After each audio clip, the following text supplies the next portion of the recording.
So here's some realities of burning wood. Let's check it out here. So it's probably about time. I already started, so I thought about this a little bit late, right? So ideally, I should have my gloves on. Oof. This is a partial empty here. It's probably about 6 days worth of ash. It works really well. But see, I always try to open my door and let the fire go, but it was low enough, and I've been messing with it for a little bit with some of that that stuff there, so it wasn't really popping. But you can see how fast it smokes up the house here. I'm pretty sure if I was to leave this door open for a few seconds, we would have the smoke detectors going. So I'm just gonna chill for a minute. I decided to do this. The realities of burning wood in a house. And this is a modern house built in 19.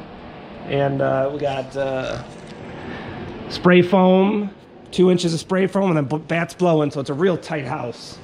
And one of the downfalls is you probably see the dust blowing, so you gotta take that in consideration. The old house, we didn't really care, but I have my furnace on all the time to circulate the air in there. But you can see it's a little smoky already in here. I got the bathroom fan on, and I built that for the house, almost like a whole house fan. I put I don't know, a 1500 CFM fan that blows stuff out to the outside to help try to pull some of this out.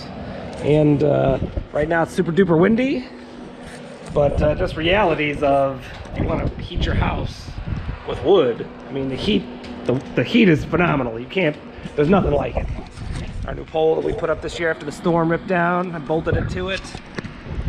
And that goes about 5 feet in the ground on some concrete. Sitting on concrete, it's not concreted in. And yeah, I still got the support there for it because that was the original support. I was gonna tie it to the deck when we get there. But yeah, just so you know, it does get smoky in the house when you're doing things, but just keep it clean. And you know, the dust, like I said, there is soot dust around, and the way we work it is my furnace is set at I don't know, 65. So if I'm not home, because it's not crucial anymore like it used to be, if I'm not home, the furnace kicks on, keeps it above freezing.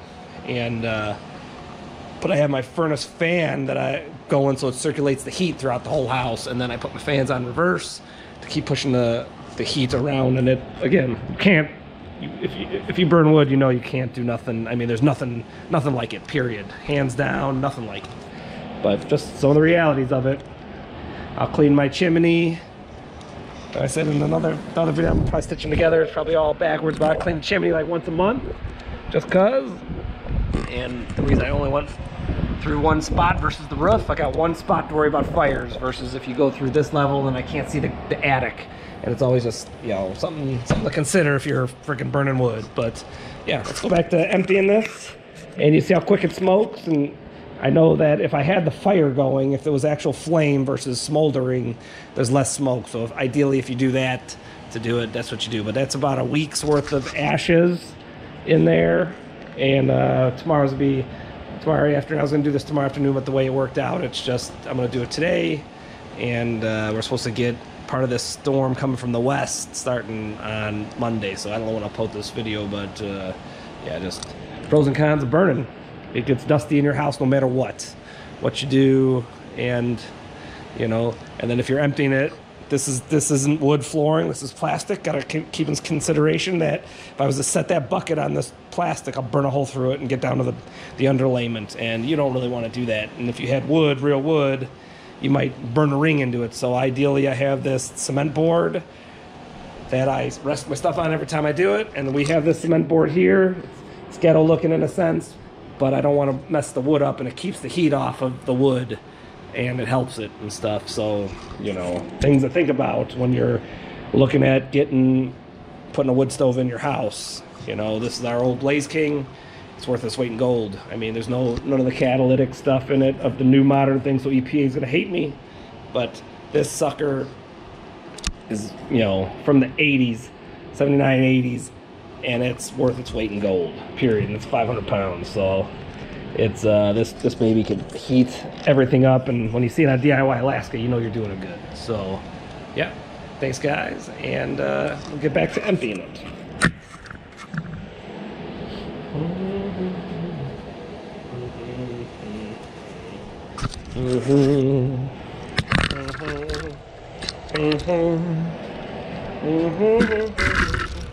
Co-workers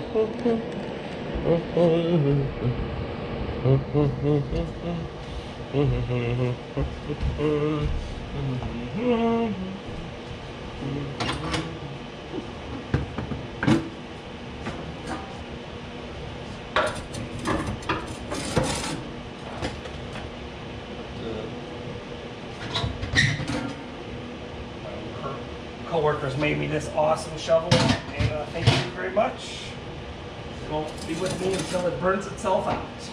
Hope life's treating you well.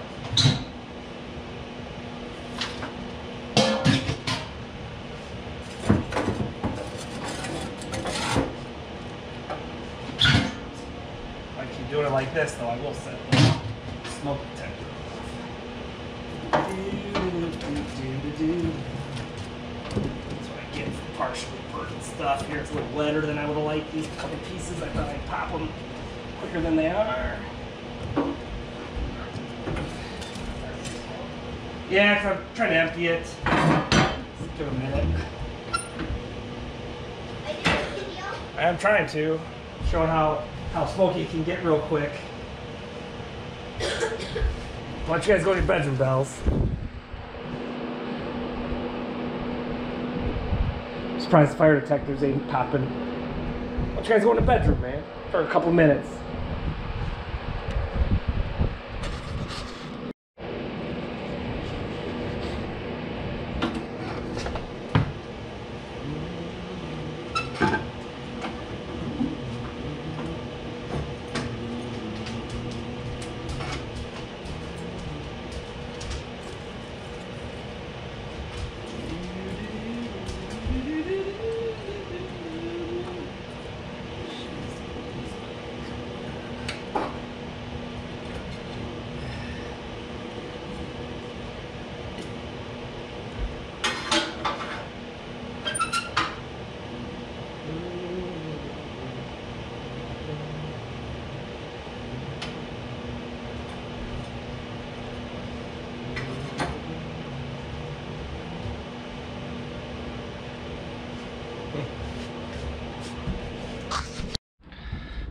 Get the fire going. It's got to go a little more to get the heat going because it's a little cooler in there, but see how it'll smoke up and you can check the vacuum.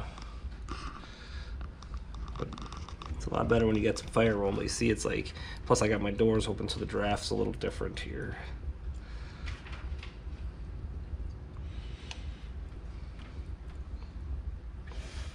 But yeah, that'll be my stuff to pop the new wood in there when I put it in there and get it going a little bit. But you can see how the draft's pulling there a little bit. Burps from the wind. If I had my doors shut, that'd be a lot better, but you could really see it better and stuff like that, the draft. Going the right way versus coming back in the house.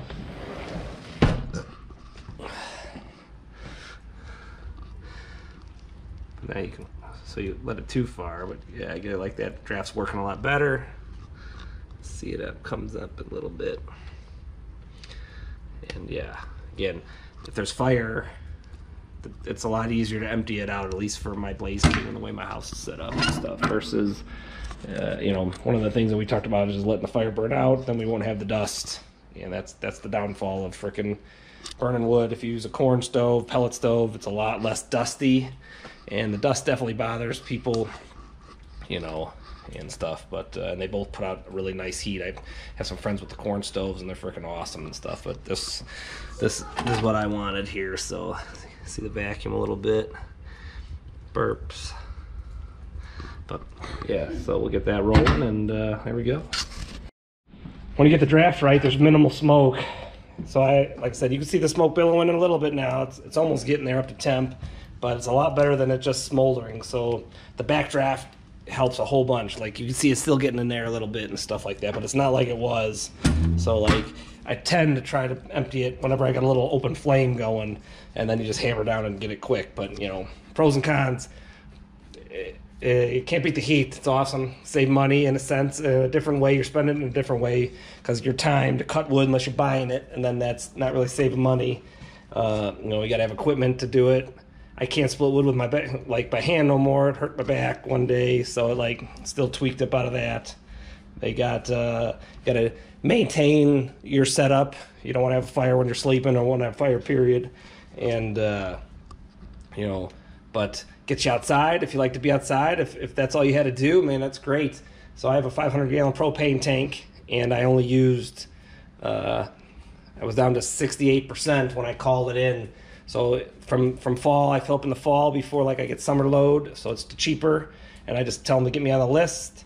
And so we were from 80% down to 68%, and I have a propane stove. So I got my furnace is propane, and my stove. That's it. So I only used from 80 to 60, almost, you know, like 11% in 1 year. I mean, that's a savings and a half, but I'm spending it on gasoline. I put premium in my saw. Then I bought the wood splitter for $2,500. So that's, you know, I mean, I wanted that forever and stuff like that. And you could find used ones on Craigslist or Face Crack Marketplace and stuff like that. So, you know, but again, look at, got the fires cracking here, and it less draft, but it's still dusty. You can't beat the dust no matter what. To minimize it, I could let the fire completely burn out because I don't, you know, I can go a little bit without having to have a fire going.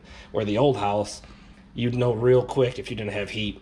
You know, I mean, that house wasn't insulated. That was a 1920s Sears house, and yeah, it had its mileage. It did what it needed to do, but it, you know, when you build, I can let this sit for a little bit, and my house won't lose its heat that quick. So if I wanted to not have a fire and then empty it, I won't have any smoke in the house, and then it's no big deal and stuff. But yeah, pros and cons, man.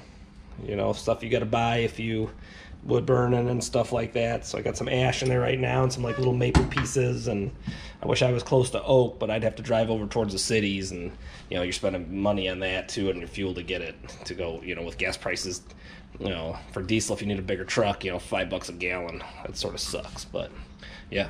All right, guys, pros and cons, man. Hope your day's good, and I'll see how this stitches together. Thanks.